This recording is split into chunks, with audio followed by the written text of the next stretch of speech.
If you want to be successful, seriously successful, you have to be able to run your brain on full power for the whole day, from start to the end. Welcome to our podcast. It's a show dedicated to marketing and growth tips for your SaaS or your startup.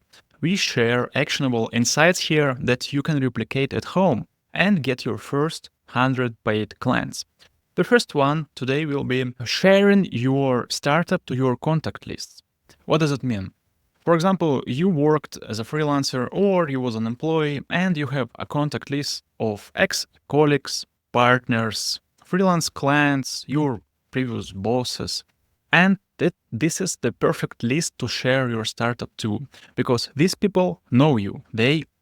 Therefore, they will be easy to be made to try your tool and possibly buy it. This is the first tip. And John, what's your opinion on that? I always start like that.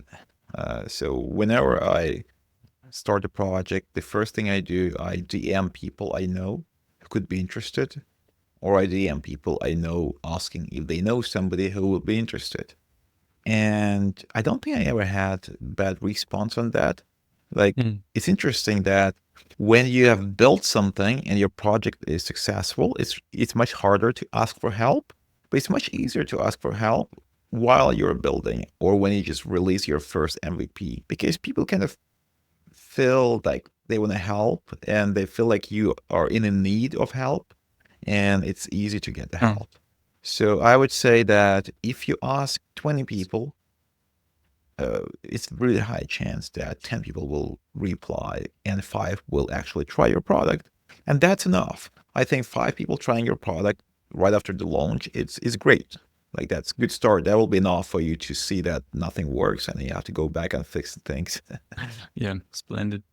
Okay, the second idea, making wait lists as soon as possible. My idea is to get a wait list and start collecting emails as soon as you started working on your project. You will be posting your progress on X or telling about it on your blog, and some people will visit your page from time to time, not massive amounts, but I think hundreds per month or so. And if you have a wait list, you will be able to acquire 100 emails to share your launch and therefore possibly get your first clients. What do you think about waitlist, John? Yeah. So the interesting thing is that I always use waitlist. So I always start with that for all my projects. But there's one thing that will surprise you, that I've never actually used the waitlist once I launched. So I never send them an email, maybe once or twice, like not often, because I use waitlist more as a way to validate the idea. So I see the number of people signing up, and that's a good signal for me that I should continue building it. But the reason I don't really send them an email is that if people sign up to your waitlist, by the time you release, most of them will be cold. Most of them will Yeah. be not in a need of this product anymore. So I remember I tried once and the results were so bad that I felt like there is no value actually on inviting people from the waitlist into your product. And then the other thing I did instead of this is that when I see people joining my waitlist, I know, I see the names, right? And I know who are those people. And from Okay. now on, I start following them on Instagram, Twitter, or LinkedIn, Yeah. wherever I see them, and I start commenting their tweets, and I like them, and they like my stuff. So I try to build some connection with those people, so that whenever I launch my product, I will tweet, and they will see because we have a conversation going.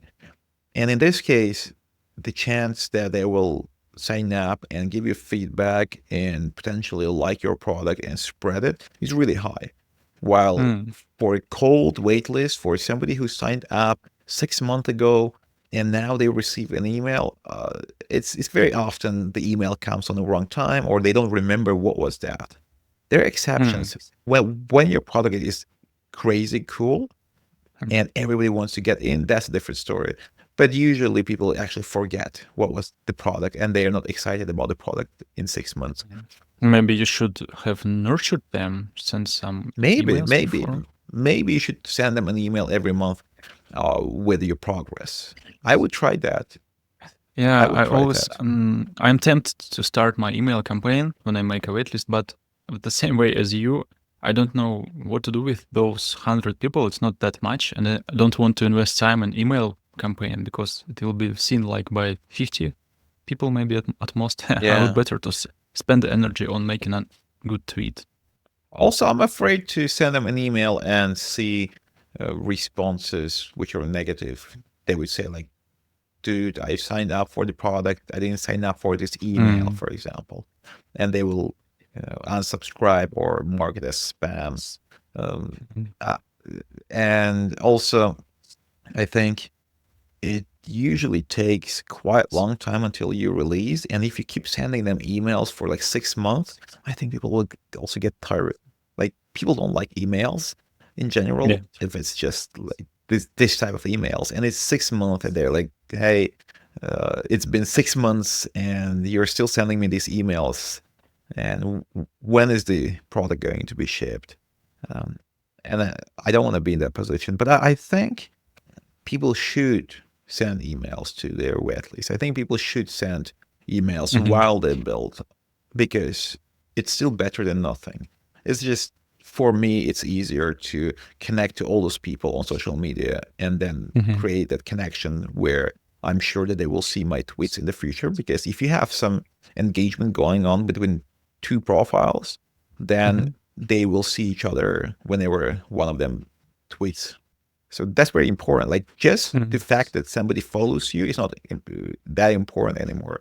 It's important that they like your tweets, they comment on your tweets, and you do the same to their tweets. And I would recommend Mm. that. Like if you have 100 people who signed up for your wait list, it's not so many. Find all of them one by one on the internet and engage. And I would say that will work like way better than anything else you do over the emails. Mhm. Mhm. Okay. Okay, good one. Next growth idea, make a side project. I love this idea very much. I experienced it a lot in my past SaaS. The idea is that you take a break from your current main project and make a separate, smaller project. For example, for Unicorn Platform, which is a website builder, I made a small project called uigenerator.org. It's a generator of fake mockup UIs you can use to put on your landing page. And this small side project brings thousands of users to Unicorn Platform on a monthly basis. And it's super profitable for the business. And from the personal perspective, it was also very fun because I got some distraction from my main project, which I kind of got bored from during our this 4 years. Also, I learned new tech because my current project was not on fresh stack. And here, on a side working on a side project, I was able to pick up some fresh modern tech and play with that. And it was also very fun. And I got some new knowledge and skills. So my idea, create side projects as many as possible. Perhaps the best is to make one per month. This way you will get a dozen over a year.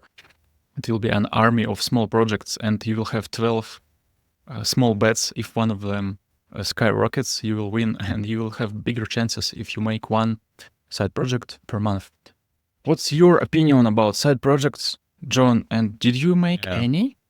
So I've been just writing a tweet where I say that stop building 12 projects in 12 months. It's a waste of time and a path to failure. Mm, And I will tweet that okay. tomorrow. So I think building many projects is the biggest mistake founders can do. I think it's the biggest misconception and the main reason why so many indie makers are just playing the game for so many years and not winning even once.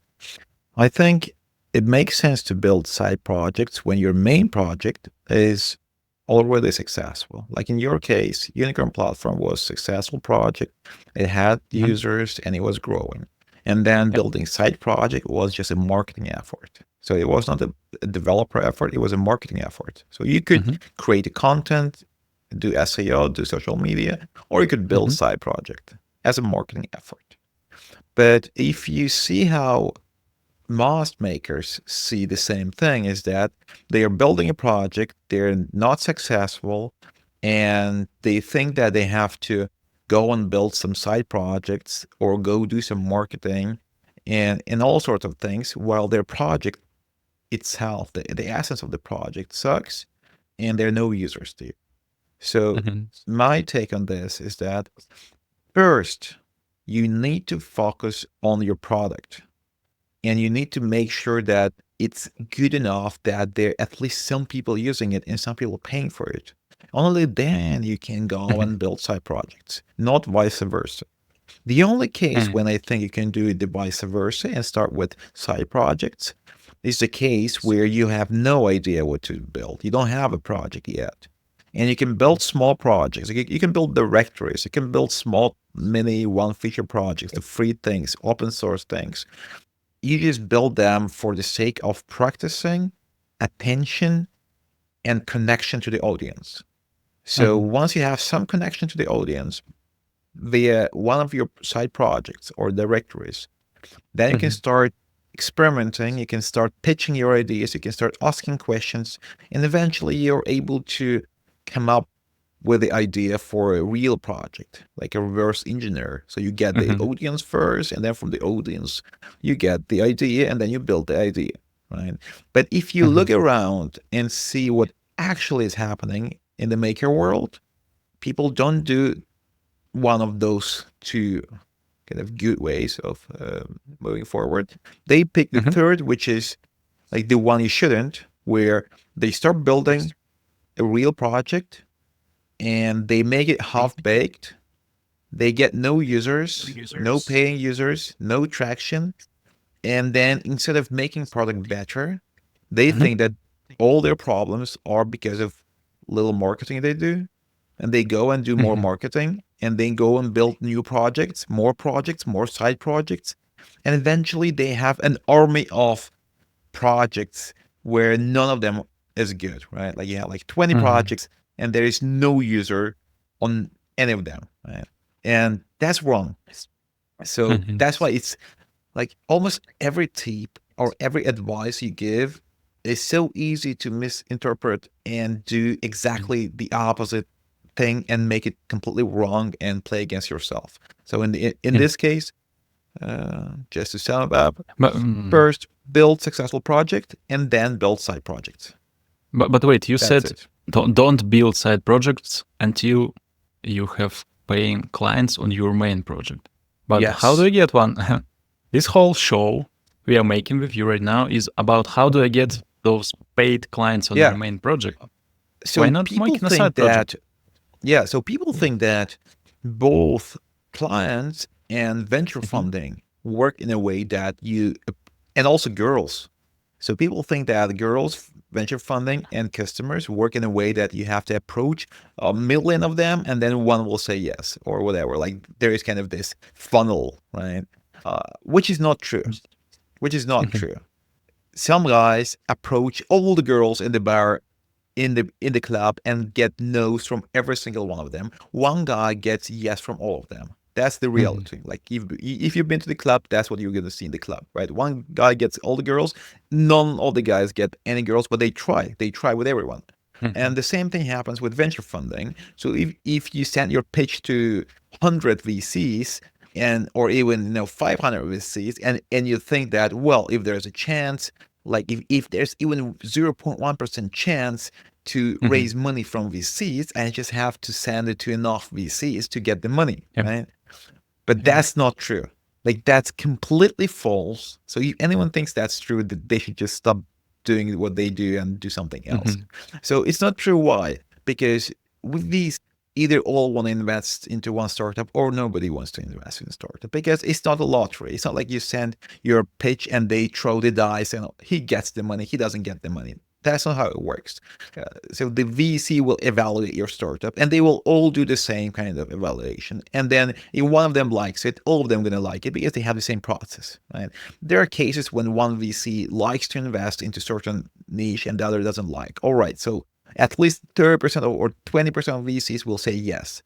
And with customers, the same thing. So if you get 10 people to try your product, 10 people, Mhm. and to get 10 people, you need nothing. You just have to send email or message to 20 people, and 10 people are going to say, okay, let's try it, right? Mhm. Anyone can do that. You need no audience. You need no nothing. You just send an email or DM. And if you can do that, you just go to an event and you just come to the person and with your computer and you say you want to try. And that's what I did in all days. I don't know why, but I always did it in person because I didn't know you could just do it online. Now I do it online. And then 10 people tried your product. And if 5 of them didn't buy your product, you have a bad product. Like if no one bought your product, then the only outcome of this is that you need to improve the product. So if you think that you just have to get more users to try and then someone will buy, then you're just lying to yourself. And I have friends, and I have many friends who spend years, some spend decades, like 10, 15 years, Oh, just wow. running startup in a way that they start with few users, nobody buys, and then they think that they have to just bring more users. And then, of course, if you get 100 users trying, one will just buy by a mistake, but he will leave in a month, right? But Mhm, that mhm, gives you enough hope that you think that it's all good. I just need to have 100 more users, and then one will convert. But that's not good. That's not gonna work. mhm. So the the thing is simpler than most think, but also people don't want to accept that part because, Yes. like, if you launch a product to 10 people and nobody buys, it hurts like hell. Like, it hurts your ego, it hurts your Yeah. everything. So you spend time and you kind of expect it and you're rejected, right? And you want to Yeah. find an excuse for that. And usually the excuse is that I just need more marketing. I need more people to try it. But it's not Yeah, the real everybody on excuse. X are saying, "Hey, stop building marketing first. How much time did you spend on marketing this week?" Etc. Etc. It's all about marketing. They say it's all about growth, work on acquiring users. So we don't. We make better products just like that. Yeah. Well, if I say now, don't do marketing, make better products, the maker's going to take it in a wrong eye again. So they will say, all right, I will go and keep adding features. And Yeah. just by working more on a product, you don't necessarily make a better product, right? So the time you Mhm. spend on a product doesn't represent the quality or the output, because one person may spend 10 hours and the other may spend 100 hours, and the one who spent 10 hours has a higher quality output. It's possible. And the main problem Mhm. with makers is that when they see it as two totally, you know, extreme uh, things. Like, from one side, Yeah. spend no time on the product, just go and market like crazy. That doesn't work because you market something that is not good.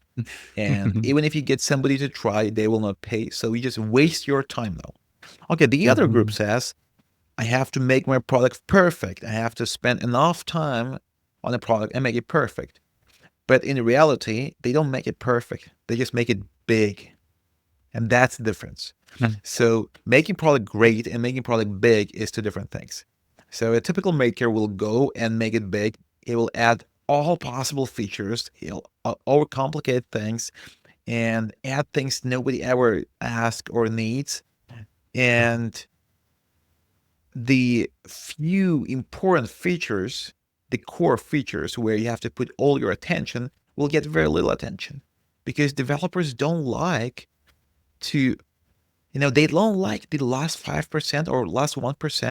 Like, they Mhm. they they really like to build something from zero, but then once you built it, at the end there's this last step you have to take, which is very complicated, where some things didn't turn out well, where some UX part is kind of not exactly making sense, Yeah. etc. And you have to kind of bend your brain and figure out how to actually, connect these three features together so that it makes sense. It's easy to understand, and Yeah. they ignore that, and instead of doing that, they go and build something else from scratch. So you end up just building a lot of average features from scratch, and that's Mhm. wrong too. So the right approach is to build as few features as possible. So if you can skip building something, skip it. Like, better put the time you saved into making the one or two or three features you have even better. And the thing is that developers don't like the world where they, like, at the beginning, they spend every hour brings them 100 lines of code, for example, right? Like, or every minute. And they like that process because you put effort, you get the output, you see it, it's a dopamine hit, you're happy. As farther you get to the release date, as weaker the output compared to the input. So now for 1 minute, you get 10 lines of code. And Yes. tomorrow you get just 5 lines of code. And day after tomorrow, just 1 line of code. And then day after tomorrow, it's just no lines of code. Some days you will be just sitting and trying to fix something. And usually you have this debt where all the things you didn't know how to fix, you accumulated them. And now they're all here. And you don't want to fix that because you don't know how, or it's not obvious. And you try that, and then your brain tells you, oh, let's just do that other thing that's easy. Or let's do the new feature that you want, and it's easy. And you just quit that battle where it's difficult, and you go for easy things.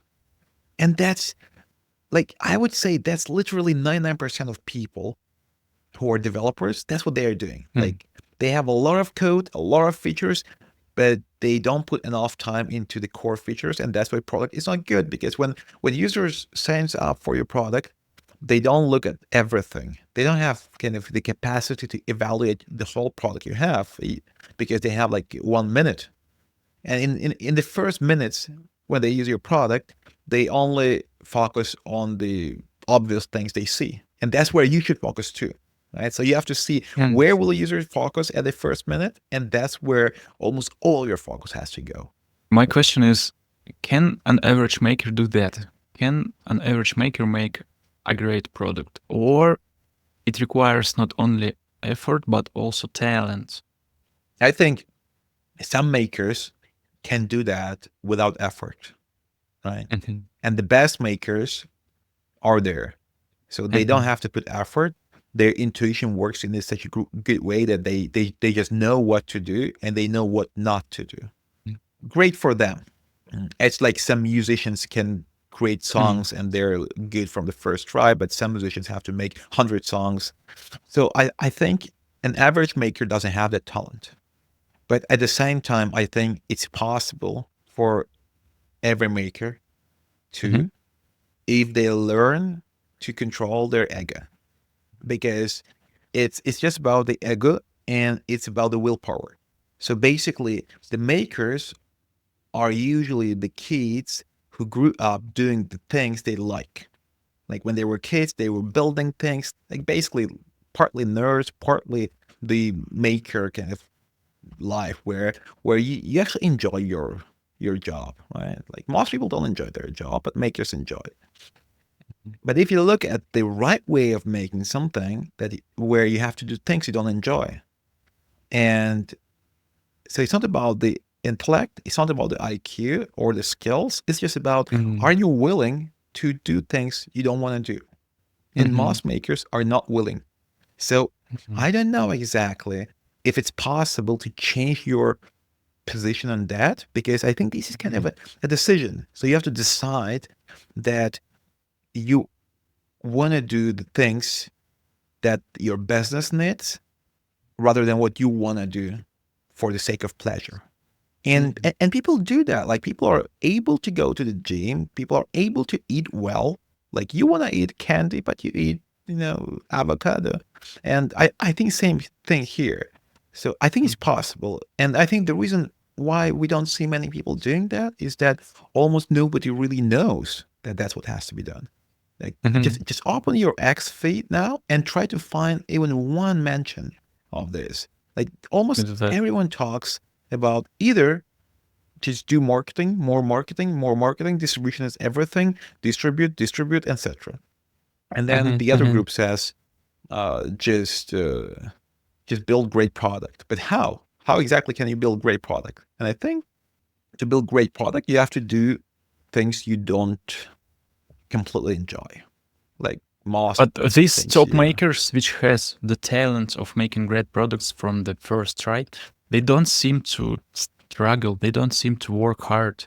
It's just natural for them to build great products. And we look at them, And we You try to do the same way they do. They do relaxed way of building. Hey, I made a project this weekend and it's super great and viral again.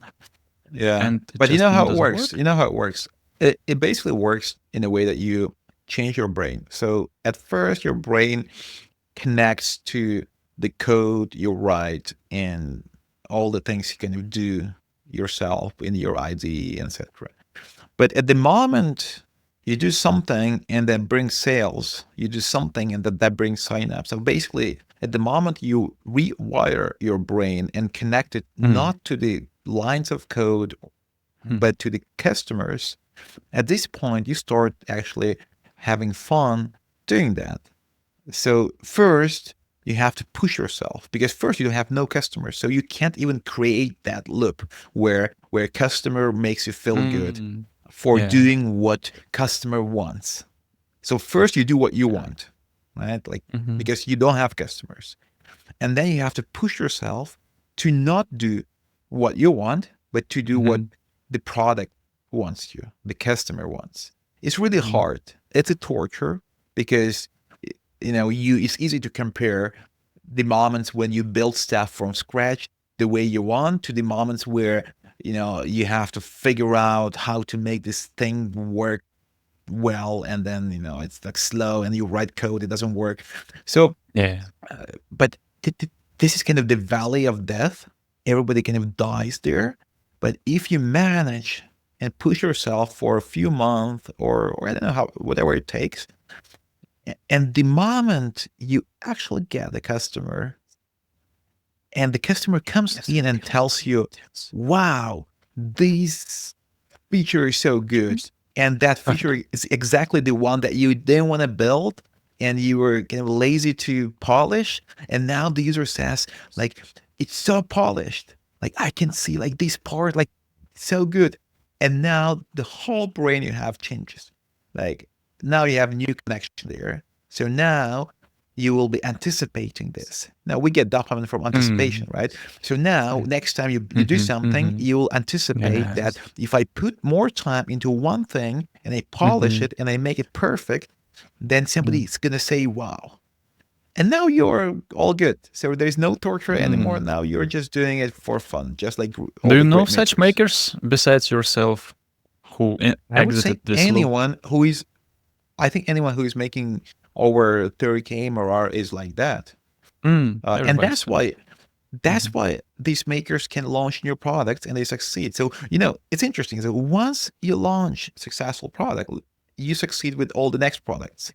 And people say it's because you have the audience. No, we have the proof where Danny Postman had a Yeah. project where he didn't show it to anyone until it Yeah. gained certain traction, right? And Yeah. and same happens with others, right? So I think once you change your brain, then the whole game becomes easy for you. And that's why it looks easy. So you look at Peter Levels and all the best makers, and it looks unfair. It looks like he's having fun Yeah. and making money. And in fact, like that's where you will get, but you have to kind of go through. It's like a gym. If you go to the gym, first you don't want it. First, it like Yeah. nothing is great, but at some point you get addicted and you really love it, right? Oh Same thing. yeah. In the gym, it's basically rather an addiction and you get used to it. But here it's you change what makes you excited about being a maker. So at first, it's the building and the coding part that makes you excited. But in a right mode, it's the customer saying wow that has to be making you excited because that's the only reason you actually build something, so that somebody says thank you, right? uh, and if you connect that in your brain, thank you to your work, then you're never gonna have to push yourself again to do great work. But you can't get this dopamine from clients from the day one. Before you get any clients, you need to actually build something, You right? have to And you push need to yourself. motivate yourself. Yes, you have to Push push or yourself, exactly. okay. I don't know how you can get there besides pushing yourself hard. One way to get there is to lie to yourself. So basically, you can create this distortion in your mind where you think Like the way I do that, basically, Mm-hmm. I get users into the system, and it's very dangerous, but you can try that. So you make your product free. When you make it free, Okay. then there is higher chance that people gonna say something, because if it's paid and it's bad, then people won't try it. If it's free and it's bad, people may try it. They won't be using it, but they will try it. And Okay. now, when you look at the data, you could close your eyes on the chart. Just, just since you don't have subscription, there is no churn. So people sign up and that's it. They can't leave, right? Because there's nothing to leave. Yeah. There's no cancel button. And Yeah. that way you remove the churn and you remove the bad part. So Mm-hmm. now you make a chart where you only have the accumulated data of your users, and it's growing. It's always growing. So because it can only go up, they can't leave. Yeah. Mm-hmm. So you create this kind of fake environment where you have the fake stats and you believe in those stats. Okay. I've done that. I've done that in the past. It's very dangerous because at the end you may just have a lot of users who will never pay, and they just sign up because you had a good hook. But if you compare that to nothing, to no users, this is better, right? So of course you want now. There's some people going on the internet saying, "I will never launch free product. Free users are shit," like all those things. Well, of course you want to launch paid product. Of course you want to have pre-sales, but most Mm-hmm. people are going to have zero pre-sales and no sign-ups on paid product. And then what will you Mm-hmm. feel then? Like you will feel totally depressed if if there's zero paid customers. It means that Yeah. there's zero customers Yeah. if there's no free plan. So that's Yeah. why I think you should look at your brain as this little Mm. child that you have to manipulate in a way that it does what you want. And that's why when I was building stuff in the past, I knew that if I don't have any users, I will just really sad and I will stop building stuff because it's just depressing. So I Mm-hmm. better have users who are kind of users so that I'm in the game, I'm building. And then at some point, I introduce payment and nobody buys. All right, I'm depressed now for a while, but at least I Yeah. walked for the whole 6 or 12 month into this point, and from here and on, I probably won't quit because I've invested so much time, and now I can start changing the product. And I think that's actually the best average path to succeed as a maker without luck is this. So you build a product, you make it free, you get users, you accept that you're probably building totally wrong thing. You Mm-hmm. go that way for a year, then you start charging them. You try charging them, they don't buy, or changing your product, and you keep changing it until somebody buys. That's easier than starting to charge from the start and nobody wants to pay, and then you have to build different product or what. But it's easier to change, it's easier to pivot than to build a new product because you already have a lot of things and you can try to change little things. And maybe you'll find that thing early, maybe you'll find that thing late. But I think pivoting your product historically is one of the best way to go from having a bad product to having good product. It's more stable and kind of better way compared to building from scratch, because even if you look at the odds, if you pivot, I think there is kind of like 10% chance you will win. Like 10% of Wait. products that pivot. Let's wrap up your previous huge thoughts about how to jump from Yeah. the dopamine injection addiction making code to addiction making users happy. Can you wrap up it in a few sentences, and we will jump to the next actionable marketing growth, which is our podcast show is about.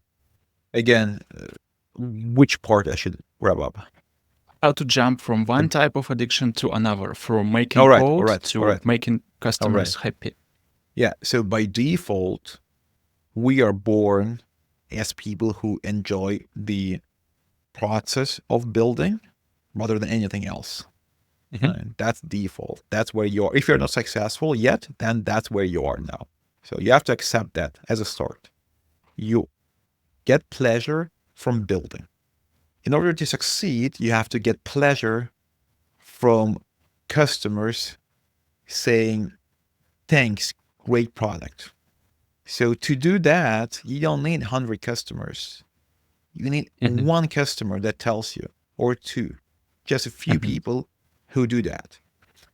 And once that happens, in the moment you get paid customer who actually gets back to you in a DM or somewhere and genuinely expresses their love for your product and the gratitude, Mhm. at that moment, your whole brain changes and you have no feelings to the building process anymore. Mhm. And you enjoy doing the things that drive such reaction from the customers, right? And it changes your priorities and you start focusing more on UX, more on the key features, etc., etc. So all these changes just happen automatically. You don't have to think about that. Mhm. And it's not impossible thing. You don't need a lot of customers. It's Mhm. enough with just few people. I would say one person who is not your best friend, like one external person, even a friend, just not the best one. Because people, it's so hard to get people to say, wow, this is great. It's so hard. It's much harder than you think. And if one person says that, I guarantee you that everybody's going to love this product. Like, I guarantee you that there was never a case in the history of the world when one user truly loved something and that was the only person on the world, on earth, who loved it. It's like if one loves it, everybody loves it. But why did you say it's a dangerous trick? It sounds so natural and easy. Oh, the dangerous trick was the other one where I said that uh, it's hard. So it's easier to say than to do this. So in fact, even to get one user that says wow is so hard. It's actually almost impossible. That's why almost nobody succeeds. People think that like one who loves your product means that everybody's gonna love it. So now, from one person loving your product to your product being huge is just execution. It's just go to market and marketing and work, but nothing crazy has to be done from now on. Right? This is the hardest part, and I think most people will just kind of give up before this happens. And in order to not give up too early, I suggest that you set more realistic goal first. And that goal might be dangerous because it might lead you to the wrong place, but that place is closer to the truth than the place where you are now. You will get closer to the truth.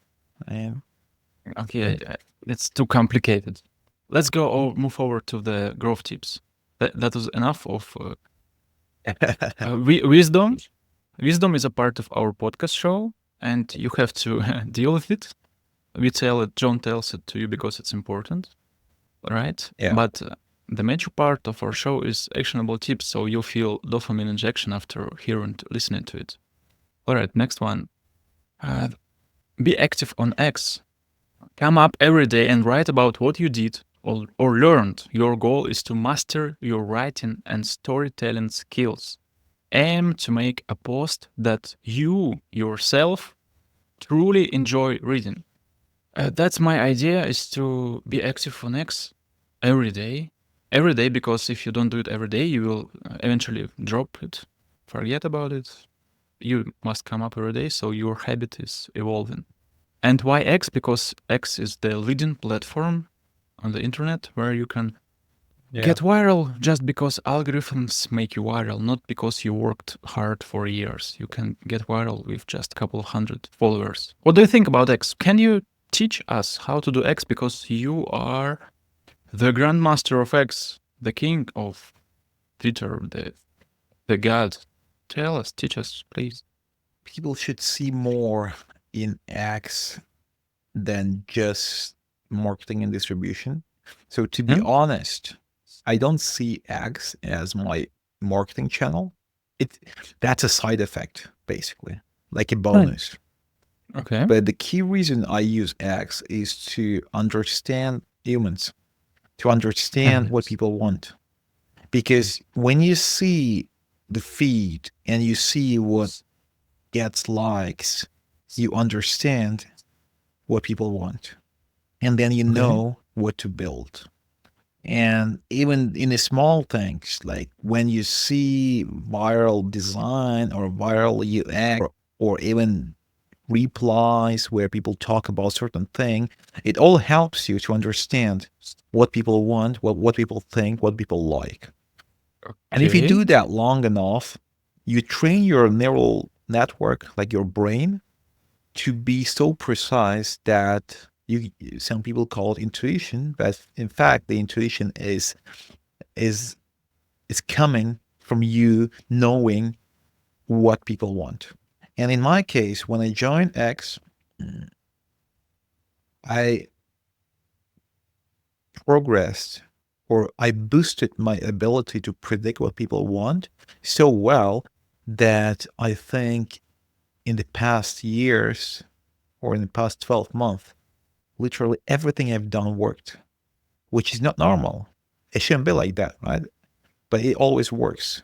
So now I know pretty much with high confidence what content gonna get likes, how to make the hook, how to call the product, what title there should be, what logo, what color, how should I pitch this, and what audience. So it's like all this. And I would trade this intuition for all the followers. So basically, even if I had zero, so even if I was unable to ever mention any of my products in any of my links and never get any traffic, I would still do what I do on X because the value of me understanding the market is priceless. And I think people should see X in the same way. If they see X on the same way, they will behave on X in a way that people like. Because most people look at X in a very narcissistic way. Like, I want to get something from there. I want to get clicks. I want to promote my product.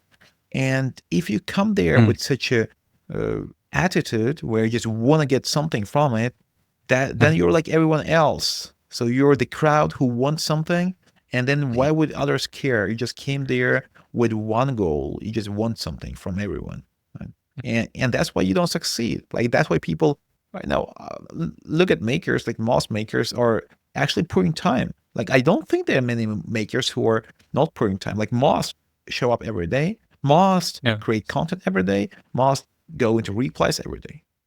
But it doesn't work for most. And I think it doesn't work because they basically have the wrong perception and the wrong goal. I think goal number one on Twitter is to understand and to deeply understand what's happening. And if you want to deeply understand what's happening, you will be interested in reading everything, reading more than writing, and you would be interested in reading something that's important for you. Like for example, I don't read anything that's not about startups. Like my feed is purely startups. Like whenever I see somebody else complaining about things, I'm like, where you see that? I don't see that. I see nothing of what people complain about because I never engage with that. So people go and complain about something, like they complain about girls in the feed. Well, you probably liked or bookmarked that stuff. That's why you have it in the feed. I don't have them. I haven't seen a single face picture on my feed for a year probably. So I think that's my kind of advice for Twitter, which is Should very I come unnatural. up and read the feed, or should I actually write something, create content? You have to first read the feed to understand, and you have to engage in the conversations. So I would say the first thing you should do on X, like if you listen to me today and you're like, I will do something after this call to improve my X, I would say go there and read the content that's high effort. Like don't engage with controversy, don't engage with with cheap questions, like Okay. you know Share that's your where people startup link engage. below. Yeah. I share startup link or a lot of other forming questions. Yeah. But you have to read stuff that's deep, where people put time, and you have to Mhm. reply into that stuff by reading and putting your own time and coming up with a reply that makes the whole conversation richer, right? Not like great or whatever. You have to reply with the with a genuine thought that makes the whole thing interesting, and people want to read what you said, right? And that's hard. So putting such a reply is almost the same as uh, tweeting your Yeah. own tweet. Right? It takes time, and you have to also read, understand, and it has to make sense. But if you do that, you start calibrating your brain to A, understand what people talk about, and B, write about the same thing. So in the Mhm. first 3 months when I used Twitter, I only did replies. You know that. In the first three Mhm. months, I only did replies. Every day I opened Twitter, and my goal was to make as many replies as I can in 2, 3 hours, but only long replies where I actually bring value, like not the replies such as thanks, fire, Mhm. let's fucking go, or all those like don't do that. There's no I value love here at all, those. right? Like yeah. Uh, and it worked really well. So in 3 months of doing that, I understood what people want to hear, what people want to talk about, and how they want to talk about that. And then I started posting, and I had like 500 followers, but I already had good traction. I had a way more views than I had followers, and that's like if you want to know whether you have good content, that's the best way to know. So look at number of followers you have and look at the views, and you have to have around 3, 4x more views than you have followers. That means you have good content, right? So that's kind of if you have 100 followers and your post gets 500 views, it's good content. If it gets 100 views, it's bad content. Is it possible you give us some examples of how your Twitter feed or some particular tweets affected your work as a maker? You said that you consumed a lot of tweets and then you find out how to make startups, how to pick up even color. You said, how can you show us exact examples of who I need a name, give us a name, wrote something and you inspired so much you created, let's say, a SEO bot, your current project, or listing bot. How did it affect you exactly? Um, yeah, so when you read what people write about, for example, I saw people talking a lot about traffic they receive from directories. I remember like 3 years ago, Mhm. I opened Twitter and somebody says, thanks to beta list for clicks. Mm, I remember that mm, moment when I saw that tweet. And I felt mhm, like, wow, I should put my startup there too. So the first thought I had was that I should also list my startup on beta list. I did that. And then back then it took 2 weeks to get approved. It was quite fast and it was free also. And in two mhm, weeks, I went to check my analytics and I saw clicks from Betalist. I saw a lot of clicks. Yeah, we had like a surge in waitlist signups for my Mars X projects back then. And then I felt like, all right. So I went back to uh, Twitter and I went to search for more directories where people say the same thing. So I just used keywords where I said mhm, clicks, directory, like all the keywords I could try. And I found mhm, a lot more directories where people actually were bragging about having traffic coming from, right? Because there are a lot of them, but where the traffic comes from, we don't know. mhm, And my first step was that I learned that you can get traffic from directories. And I learned it because of Twitter, mhm, because I was just mhm, watching people do that, and my brain kind of saw it multiple times. It's not like I saw it once and it happened. No, I saw it many times. And at some point, mhm, when I saw it many times, I felt like, all right, so I should do that too. And then when I done that for my one project, I was about to launch my new project and the new projects. So I had plans for a few new projects. And I felt like I have to automate this because I have so many projects. I will just spend so much time listing stuff there. So I started automating for myself, and eventually I built the whole project called Listable. And then the same thing happened with other things. For example, Index Rusher. Like I would scroll Twitter and people would always talk about this indexed, unindexed, crawled, not indexed, and all those things. And it was so many discussions, like hundreds of them. And eventually I felt like there has to be a solution for that. And I went into looking for solutions. I found solution.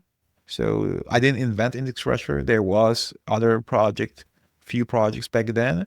But then I felt like they're so expensive and I have many projects and I want to have my own project to do this thing so that I save money. So that's why I built my own project for this thing.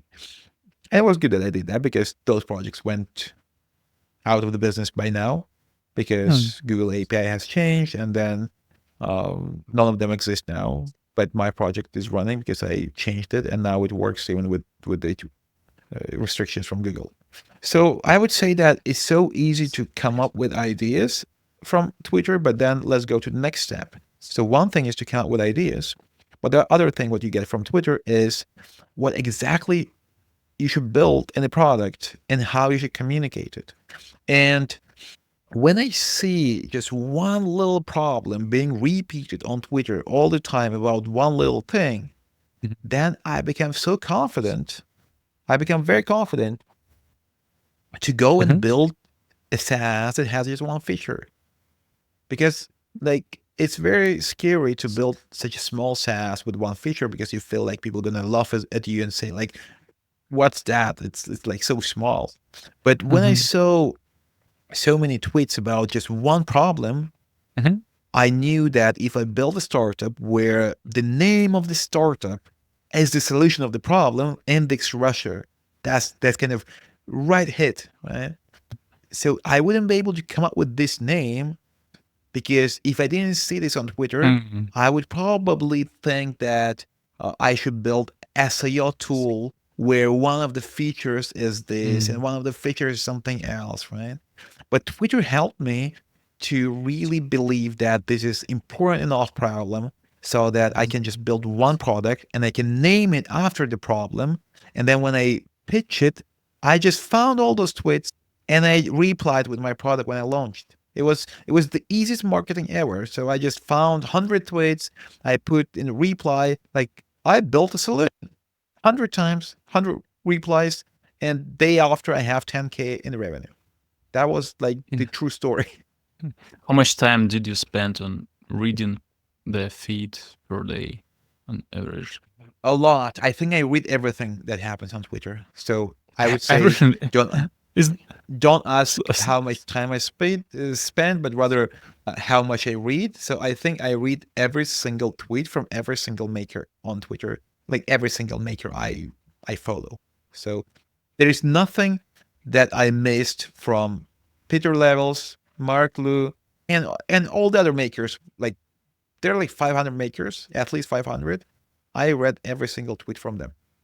I didn't know that the feed has an end until today. I'm curious now to reach the end. Sometimes I open and I see the same tweets because it's actually nothing more to show to me. Really? So, yeah. Oh, wow. Oh, yeah. This sounds complicated. For me, the feed is like emails. So you read all your emails. I read all my feed. I read all my notifications. I haven't missed a single comment or notification ever in 3 years. I read every single one of them and I replied to every single one of them, unless there was nothing to reply, like when it's not a question. And it takes a lot of time. I'm pretty much exhausted now because I have a lot of stuff happening on social media. Like now, it's the first period in my life where I'm actually behind. So I have a lot of messages I have to answer, and I have some that, and I think it's probably impossible to keep doing what I've been doing anymore because it's just my account is too big, and I have to find a new way that's gonna work. So now one thing I did in notifications, I switched to verified tab. So now I only read notifications from verified users. Okay. Which helps a lot. So it's basically just uh, 15 to 20% of the content, so it's much easier. Okay. And I have another but with question about DMs, it's consumer. hard. Yeah. Yeah, it's understandable totally because you have like 100,000 followers or so. My next question is how do I consume the feed? Should I only read the viral tweets or everything? You should behave in a way that your feed is actually good. So Right? if you engage with good, high quality, high effort tweets, Twitter will give you more Mhm. of that. So if your Oh feed wow. isn't having that, it's not the feed's problem, it's your problem. It's you giving Okay. signals. So if you have viral cat videos, if you have Mhm. short controversial things there, like all that kind of stuff, it means Mhm. that you interact with that. So open your feed, and for everything that's good, give a like. So everything you Mhm. want to see again, give it a like and a bookmark, and maybe even a comment.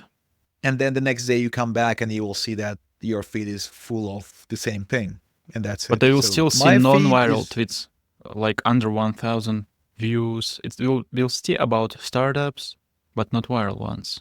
Is it okay to read yeah. them? I have to be honest. I skip non-viral tweets. So if I Okay. scroll and I don't see, I see less than 10K views, I just skip them. So Okay. that's kind of my habit. I don't think that's right, but I think that if that tweet eventually makes 10K views, I will see it again because it will come back, right? And then I will read it because it's hard to read everything and you have to use your energy uh, properly. So uh, it's safer to read tweets with 10K plus views. That's safer because you can read like Okay. 50 tweets a day, right? And you have to choose those tweets. Mhm. But I So would let's say sum up. do not Yeah. only read tweets from famous people because Mm. um, your one reason why you actually read is that you want to supply those people with something they like. And the chance that the biggest makers will buy something from you or will give you good signals is pretty low because they are not that average, they're not that regular. So that's why ideally you should read stuff that's coming from normal people, from not the mutants, but that goes Mutants. viral. So my my typical rule is that the best Mm. tweet I want to read and reply to is the tweet that has a lot of views compared to the followers from the owner. So Okay. basically, Yeah. somebody has 5K followers, but tweet has 50K views. That's the best tweet to interact with because it just means that it's a good tweet. Because if Peter Levels has a tweet with 100K views, Yeah. it might mean that It's a it's bad really tweet. bad tweet. Yeah. So that's why you should, like, if you made this Chrome extension to hide those tweets, so you should Yeah. use the ratio rather than the Yeah. actual That's a good view idea. count. But it still makes sense to read them because they talk about something. The things they are talking about will be on everybody's minds the Yeah, next yeah, they're moment, right? So trendsetters, trendsetters, yeah, you're exactly. still interested to learn what's on Uh, their I minds. have I have different uh, attitude towards those tweets compared to the other tweets. So when I read Peter Levels or other kind of, or Elon Musk or whoever, the big guys, I I look at what they write in a way that it helps me to predict the future. So it helps me to predict the future because they are often bold and brave, and they talk about things in an original way where others don't. When I look Mhm. at the other tweets that come from the other, the regular crowd, but the tweets that get a lot of views coming from regular crowd, in that case, it means that the algorithm boosts them. The Mhm. algorithm doesn't like to boost good predictions.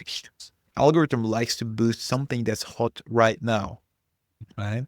So in fact, often if you predict something about the future and nobody agrees with it, and that's good prediction is when nobody agrees. because otherwise it's not a prediction. Like Yeah. if everybody thinks that thing, then it's nothing unique there. But everybody has to disagree, and if everybody disagrees, usually the algorithm also doesn't like it. Right? And that's why the other group of tweets, I use them as a way to understand what's exactly on the people's mind right now. And when I understand that, I can easily create content that's good for my project, but also it rides the wave of the current thing. I understand. So I can Yeah. merge these things. If I don't know what's the current thing, it's almost impossible to create content that scores a lot of views because algorithms care more about the current thing than about anything else. But of course, it's the current thing and the quality of the content. Just the quality of the content is not enough. Just the current thing is not enough. You need both. Mhm. Oh wow. And if you don't The read, you game don't is know what's the getting current thing. Yeah. getting complicated, I guess. Yeah. And the current thing changes every day, every single day. And every day, I have like a lot of tweets in my backlog, basically. And I look at the current Mhm. thing and I pick the right one. And that's why if you look at my tweets, Mhm. I don't think there's anyone on the internet now with the number of followers I have who has so many million view tweets. Like I have a lot of them, like basically every Mhm. few days, right? And I have just Yeah. 85K followers. So basically, I produce the viral tweets with high precision. I basically never fail at that, which is not normal because this is viral content and you can't kind of predict that. But I predict. And the reason I predict is that I just assume the feed so well that I know 100% what's going to score today. Like I know that every minute I know what's going to score right now if I tweet it. And I pick such content from my backlog. Okay, that sounds easy. Um, okay, let's jump over to the next marketing idea, and that will be combined with a question. My next idea is to, if you spend enough time on X, if you consume a lot of feed like you did, you will be able to predict the next viral tweet and actually write it. So my next marketing idea is to make a viral tweet. Yeah, that sounds simple, but if you made this till the point you're an expert, you can do that with a high chance of success. Is it a good idea for an average maker to consume a lot of Twitter feed and then try to make a viral tweet by Yes. themselves? Yes. Because, if you look at the most tweets I do, not most, but there are enough tweets I do, which are very high effort, where I spend hours or sometimes like the whole day on collecting the information and putting that in a good order, finding good demos. So it's a lot of work. Like some of my threads are, it's like so hard. It's almost like a little project. And I think if anyone does the same thing, even with like 5 followers, it will go viral. And I've seen that plenty of times. Why will it go viral? Because there are two types of tweets. So one type of tweet is only going viral if it's done by a specific person. For example, if you recommend something, and big mistake of makers is to try to recommend things or to give wisdom, but people don't care about your wisdom unless you have proven facts that you have applied that to your own life and you're successful. That's why even if they copy and paste, it just never works. Nobody cares. If they don't know your name, your face, then if it starts, if the tweet smells like wisdom, they just ignore it, right? Yeah, yeah, yeah. That's why, like, never even try. If you're not famous or at least in a small club, uh, don't do that. But then let's say you're tweeting a research, like you took something and you did a good research, where Yeah. it's not about your brand, it's about the time you put into the research. Now nobody cares who you are actually. People don't even Yeah. remember who was the guy who tweeted that because the tweet itself is so complicated and deep and high effort that they focus on the tweet and they forget who's the creator of the tweet. And uh, the system works in a way that people with more followers end up putting more effort into creating content, and people with less followers end up putting less effort. Like whenever I do a Twitter roast for profiles, people send me their profile and ask for a roast, and I open their profile, and basically the whole profile they have, all the tweets they Mhm. have, if you combine them all together, it will take you less than an hour to write them all, right? So it's just like Mm. all 100 tweets you Oh have is wow. just like one liner, like some small question, small fact, small idea, like a lot of Mm. low effort 10-second tweets only. I have almost never seen a file that actually puts effort into tweets and they're small, because people are hungry uh, for research, for people who make complicated into a simple thing, right? Mhm. Who translate difficult things into the average person language. And it's hard to do, but if you do that, you can grow really fast. So if there was one advice I will give you, or like first or Mhm. two, one advice from 2 steps. So first, consume the Twitter to understand what people want to hear about. Consume it. If you don't consume, you have no idea what people want to hear about. So you Uh-huh. consume it and you get the idea.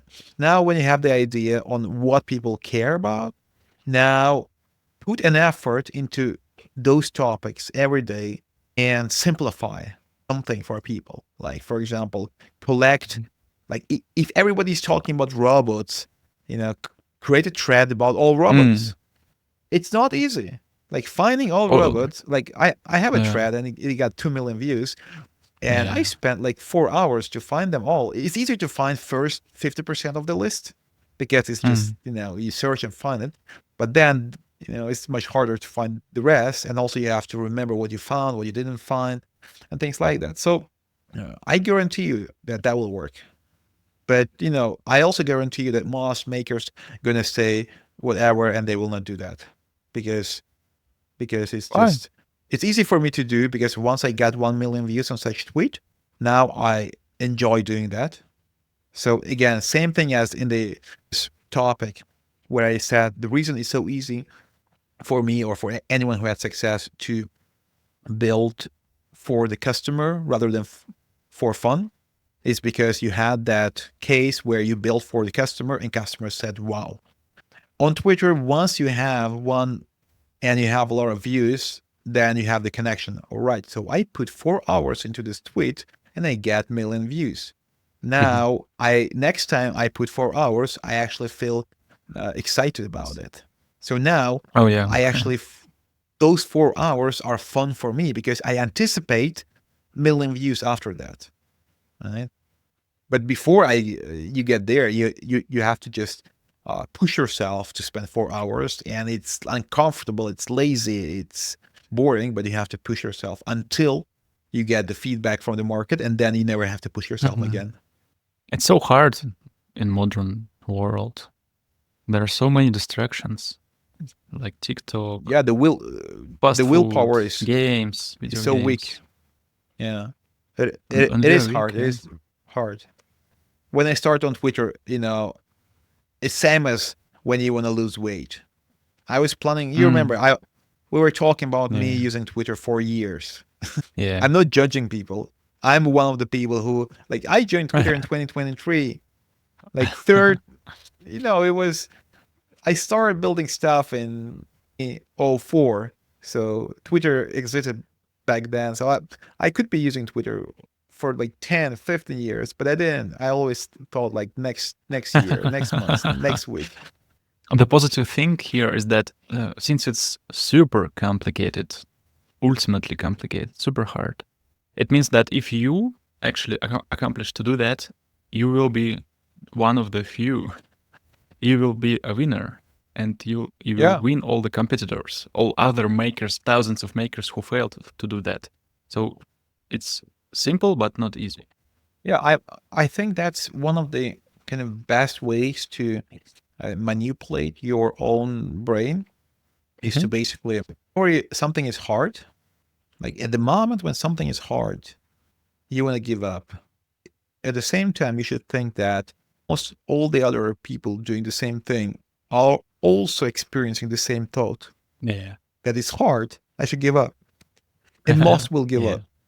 And if you don't Yeah. give up, then you're one of the few who is still doing the thing. And uh, that's why basically once you realize that, you become a person who likes suffering. So whenever I do something and I feel pain, I'm happy because I understand that at this point all the other guys feel the same pain, and I never give up, and some of them will give up. So on every growth point where I feel pain, I know that the circle shrinks.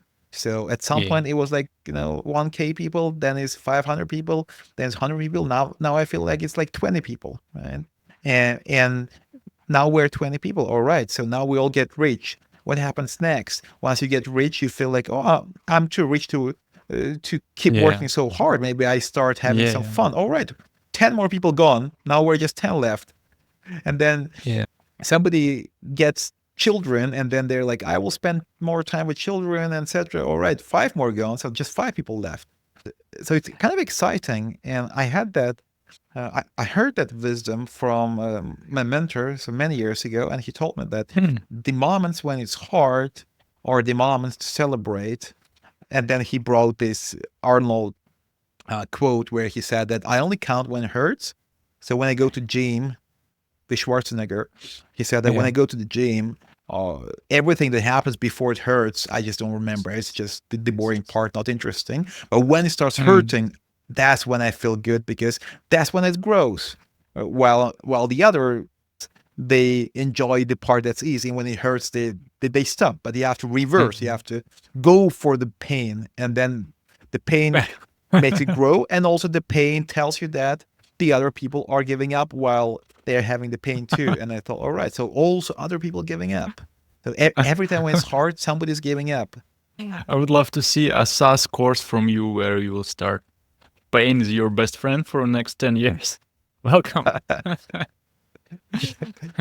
Nobody gonna like my SaaS course because Yeah. the things I say, it's not the things people want to hear. That's kind of Oh, the yeah. paradox of the knowledge that people like. If people don't know something, if they are not good at anything, uh, it means that they don't know anything. It means that if they read something about the craft they want to learn, they have to nearly disagree, or at least they should not agree right away, because if they knew that, why aren't they successful? Like if you know how to build SaaS and you read SaaS book and everything makes sense and you're agreeing with things, it means you know the things, because we often agree with things we know. And it shouldn't be possible, because if you knew you would be successful, you don't need the book. And that's the problem. Yeah. Like whenever I have now the problem very often with co-makers. Mhm. So I have this co-maker who has been doing stuff for 15, 20 years and never had success. Mm. And we're doing the thing, and it's not somebody it's like my new co-maker. So I have a lot of new Okay. co-makers now. And Mhm. and basically he disagrees with things I say. And Mhm. and he's kind of brainwashed with all the wrong things from internet. And I'm trying to explain him that if the things you knew were right, you would be successful by now. So you've been in the game for 20 years, you knew everything. Why aren't you successful then? Like you can't be unlucky for 20 years or things like that. Yeah. And I tell him that the reason you're not successful is that you have completely wrong, almost inverted ideas about all things. Why? Mm. Because that's how the attention world works. Mm. It's Mhm. easier to go and preach something that people want to hear, that they already know, rather than something that they don't know. Because if they don't know, the first reaction is defense, and you want to say no. That's what humans are. Like if we don't know something, the first reaction is to say no. You know, I'm listening to you all these years, and I have this thought that your content could be much more successful if you wouldn't be so sincere. You're telling us there will be pain, a lot of pain. You have to handle it. That's your destiny. You have chosen it. Deal with it. If you could, for just a moment, imagine that I'm not an adult, but for example, a kid or a teenager, and your job is to explain me your things, but in words which a kid would Yeah. accept. Yeah, right? You're not so harsh and sincere with your friends, right? You wrap up it in a form of a game. Hey, imagine you want to keep your teeth on its place, so let's play the game, brush your teeth, la la la. And your kid brushes their teeth. You don't say, if you don't Yeah. brush, you will have dark teeth and everybody will hate you. Ha ha ha. I Can you do try that that for too. maybe just as an experiment? Could you try that? You tried I mean, with your kid? I use both with my kids, and some work with one and some work with others. But you know, I'm not trying to teach that actively because I kind of Mhm. feel like I have to invent some way to teach people that works, and I don't see uh, how the typical textual or book or course system brings results because people like to read the book if they Mhm. agree with the book. The moment they start seeing things they don't agree with, they think the book is not good. Even with my directory guide, it's so hard to convince people to do the right thing. So I would Okay. say 99% of people who buy my directory guide read and don't agree with it. So they read it, and where I say, guys, if you build directory, do not spend even a second on the tech. So Mhm. you get the template that you just like, and you don't Okay. touch it. You don't edit. You do nothing. You just Okay. go straight to the content. So that's kind of the key message in my directory is that if you focus on keyword research, on SEO, on content, and you don't focus on the technology, Mhm. then you will have good directories because everybody else does the opposite. Okay. It's And understandable nobody why. listen. And nobody Okay. listens. Uh, I don't know why. So I know why. usually I have to go into DMs and push the Okay. person really hard, and then they listen. And now, like we have guys and girls who build good directories following directory guide. And all Okay. of them have been in my DMs and they push them hard to do what I said in the directory guide. So somehow I'm not seeing the effect of mass broadcasting of the wisdom because people just read what they want and they skip what they don't want, and usually what they don't want is what they need. The thing you need the most Yeah. is where you least want to go. And that's what the Bible says. And same thing here. Yeah, but you could try be more diplomatic. For example, you could say, "Hey, let's do two directories, two different ways. The first one is focusing on tech, having fun, building on Next.js, Vercel, blah blah blah, super fun. And the next one will be as an experiment. Try to make a directory using a no-code tool and spending only 5 minutes on the tech, and the rest of the time spending on content research and SEO. And we will have two different directories. You will have both fun and you'll Hmm. both take part in an experiment and you see yourself which one works better. And then you will decide yourself. Would Yeah, that it, work it could better? work. It's just hard to make people actually do that, what you just said, because they will end up doing just the thing they want, and the thing they want is Mm. Next.js in this case, right? Mhm. I have people who did that and then they come back and then they do it in the right way. I just mean that if you put your message in the form of a mass message as a Mhm. book or a course or whatever, people end up only doing what they want to do rather than doing what they have to do. Even if you say, even if you try to trick them in, when the job starts, you know what happens? In the moment they start doing the thing, their natural instincts kick in. For example, a typical developer, when they use a template from a Mm. no-code tool, the second they click the create button, they get the urge to change something. They get the urge to change colors or change section, move the button or do something. And now they get into the trap of, they want to build because Mm. it's not important. And I said that it's not important. And they agreed that it's not important. But you can't, you know, if people would act the same as they think they will act, everybody would be successful. But we act based on our habits, and Mhm. habits are formed throughout the life. And if I come and tell you something and it makes total sense and you will thank me for that thing, you will say, it's beautiful, it's what I needed. You will Mhm. go to sleep, you will wake up tomorrow and you will not do that.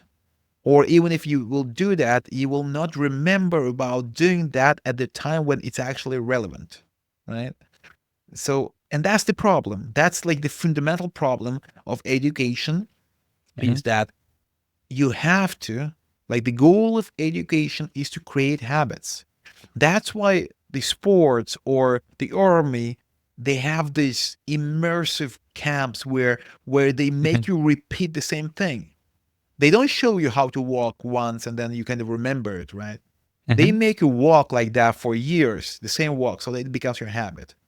I think that in order to actually teach people something they don't know, in a way that they apply that into their work and Mhm. life, you have to force them to practice that and repeat that in some form that it becomes embedded into their habits. And that's really hard because everybody expects the course or whatever to be really quick. And that's why I think Mhm.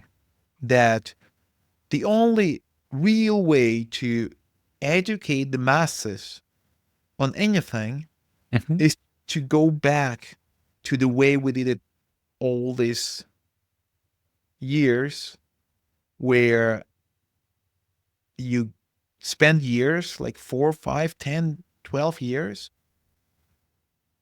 learning things little by little, so that every little thing can be repeated 100 times or 500 times, so that it kind of stays with you. It's like you practice one shot, then you practice the other shot, and then when you play the game, you don't have to remember or push yourself, like, you just, your muscle memory. And I think the problem with makers is that they have no muscle memory for the right things, and they're unable to remember, like, they will open Twitter now and they will start scrolling and they will start clicking funny videos and replying to the controversial tweets and talk about politics, whatever you say Mhm. to them. You're not looking at this from a broad enough perspective. You're talking that they're not doing things I said them to do. Your job as a teacher is to motivate them to follow your steps exactly. If somebody in the world wants to get out of their poor district and finally become wealthy and buy clothes to their peers, to their relatives, and they want to become rich at any cost, they will follow every of your step because their motivation is huge. You should sell motivation as well as a part of your course. Otherwise, they won't invest their time and effort in. Maybe, but maybe not, because Mhm. there is no lack of motivation now. Like, there's a lot of people, there are a lot of people who sell that, and everybody's pumped up, and everybody wants to change the world and build things and be independent and all those things. I don't really see a problem with that. Like, people have a lot Really? more motivation now. You No, I think don't so? see a problem I with it. disagree. I disagree. I think people are just tempted by quick Compared, success. yeah, But but they want it, right? They they want want it, but success. but Everybody they don't. want. They want success, but they are not desiring it. It's not they. It's not something they fall asleep with and wake up with. It's one of the All games we right. have in life. Yeah, but then you look at the things differently. So of course, if somebody's obsessed, Yeah. nothing gonna stop that person. The Yeah. obsessed person, it's like if you wanna, uh, like, my best example, like, you're somewhere and you wanna poo, and nothing gonna stop you from finding a Yeah. toilet. Of Nothing. course. You will find it. You will enter, you know, a building where you can't enter, and you can just. Yeah. So I think that group is fine. But I mean, there's so many people who want to be successful, like an average indie maker, who Yeah. spends years and years and years trying. But one thing is to want to be successful. It's like with kids. A lot of people want kids. Yeah. Like most people actually want kids, but almost no one can have them because they don't have the willpower and the life Yeah. situation for that. So I Yeah. think for some things, like in sport, you might be super motivated for sport, but if you don't practice boring things for many years, then you can't be a great sport player. So I think for makers, like I'm lucky that my life happened in a way that I practice certain things against my own will, and Mhm. now I benefit. Right? Like for example, I have very strong willpower. I can do things I don't want to do easily. Mhm. And that's why for me it wasn't hard. It was hard, but not that hard to keep while not getting any feedback, but still pouring high effort into that. And then eventually I Mhm. got the feedback and everything was easy. But an average person will do that 5 days. On the day six, give up. Not because they have not enough desire, but because they're just Yeah. not strong enough mentally, and their willpower is just not strong enough. And no mental power can help you because willpower, willpower is not just what you think. Willpower is coming, for example, we have certain hormones that go Yeah. into your blood when you get tired or when you are sleepy, right? Mhm. Like you get melatonin when you're sleepy. Yeah. And for example, when I'm sleepy, I can keep working because I learned to ignore that hormone. So it comes to Okay. my blood, but my body learned to react into that as I don't care. Okay. Okay. And it's impossible to decide that you don't care. You have to actually practice for so long. It's like, if you hit your abs many Yeah. times, like boxers, you Yeah. can handle strong hits, but you can't Yeah. decide that. So that's why I think you are over overexcited about the ability of people to actually want things and make things happen. I Mhm. think that's true, partly. Like if Yeah. you're obsessed to the death, like if you're sick with obsession, I think everything is Yeah. possible for you. Like no doubt. Yeah. But that's very Undoubtedly. Yeah. rare. In most cases, you have passion, you really want something, and there are proofs. So you're actually trying. You're not going for a job. You're like there are many proofs that is true, but it's not that much obsession, so that you don't kill people for that, for example. Okay. And then what stops you? And there are certain things that stop you, and often those things that stop you, I can't just talk you out of that, or I can't convince you. It's not a psychological problem. It's a rather fundamental problem. Like you have no power, you have no stamina, you have no ability to use your brain for hours and hours a day. Like a typical person, like that's where basically most people fail. A typical person isn't capable of using their brain for 10 hours a day. Like in fact, after 20 minutes of intense brain usage, you get Yeah. tired and you want to decrease the usage and do something simpler, right? Yeah. Uh, but if you want to be successful, seriously successful, you have to be able to run your brain on full power for the whole day, from start to the end. Like it can't get tired. And for that, why does it get tired? Because we have certain things there that make you feel that your brain is foggy, etc. And it's fixable by practice. Like Yeah. if you just think about hard things for long hours every day, then you're going to offset the moment when you get tired, right? And I Yeah. can't convince you. You have to practice it for 5, 10 years, Yeah, right? that's my point. You're not taking responsibility for your students. Like you're just offering them the content. The content has very little value. I believe that you want to them to succeed. You want to help them to get through all Yeah. the guide parts you offer them. Like for example, when I was visiting karate classes, we are not was only teaching taught how to fight. We are always were taught how to be taught how to fight. For example, if you enter a dojo, you have to bow.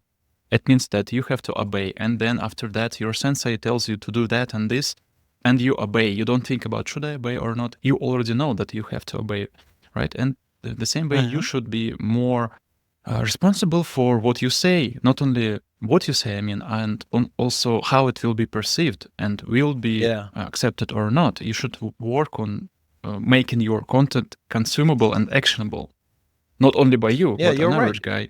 You're right. You're right. So basically, I have to make it in a way that it's not just I think my message is there, but rather people actually get my message. Yeah. And that's not easy, and that's something to Yeah, it's do. super not easy. But Yeah. I didn't disagree with that. Rather, my argument was about the format. So, like in karate, I think the format has to be more like an army. So I think if I actually want to teach people something, Yeah. it has to be a multi-year project. That's A. So it's like forget about 2 weeks or days. It's impossible to teach you anything in that short time period. If you're smart, Yeah. it's possible, but most people are not that smart. So that's one thing, and that changes the whole thing. So I don't have the passion for guides and courses anymore because I see that they're too short. I want to invent something that's long. And the second thing is that people have to spend a lot of the time there. Like it has to be every day and hours every day, many hours every day, because otherwise it's not enough time to remember what's happening. Yeah. And it's like giving karate. If you go there once a month, you will Yeah. always forget all the rules, and then Yeah. the coach has to start everything again. So my goal with education is to basically pivot into serious education, where I want to go to people who want to devote at least a year. So Yeah. my program will be 1 year, every day, 5 days a week, 1 year, and I want to try that. I will be the first who tries that. Nobody has ever taught people anything around business for a year. I mean, we have MBAs, but that's different. That's like a theory NBA stuff. But speedrun. it will be like a theory plus practice, and yeah, I want to try that. I really want to try that, and I do that now. Basically, I picked some people with directory guide. I have them in my DMs, and I mentor them, and it's the same thing basically. So we've been talking for 3-4 months, and they're doing pretty well. Oh, I think everybody who's hearing right now, listening to this podcast, they will be excited to take part of this. Let's call it class for now, but it would be much more than a class. It's a teaser, so you guys, if you want to become a bootstrapped entrepreneur, follow John Rush on X, find him, follow his tweets, and when he releases his university or classes, whatever, take a part in it, and this will bring you a chance to become a successful entrepreneur, not just a guy who consumes startup porn, MRR screenshots, that actually delivers something beneficial. Yeah. I would love to take part of this too, just for fun, because I take part in everything. And this way I will be able to give some advices on how to make it better for the hours. Yeah, that would be cool. Okay, cool. I think that's enough for today. It's almost 2 hours. We have given you 4 startup ideas and 4 tons of startup wisdom. The next episode will be in a week, and as usual, we will be sharing startup growth tips, ideas, actionable insights, everything to make you from 0 to 10K MRR per month, 10K MRR, as quick as possible, as you like it, as you want. Okay, thank you very much, John Rush. Anything else from you? No, just ask questions if you have on Twitter. Don't forget to be verified. Yeah, true. I mean, I have no other option. But it's very cheap to have verification, so I suggest everyone to get that. Yeah. Okay. Thank you, guys, girls. All right. See you in a week. Bye. Bye. Ciao. All right. Good. That was good.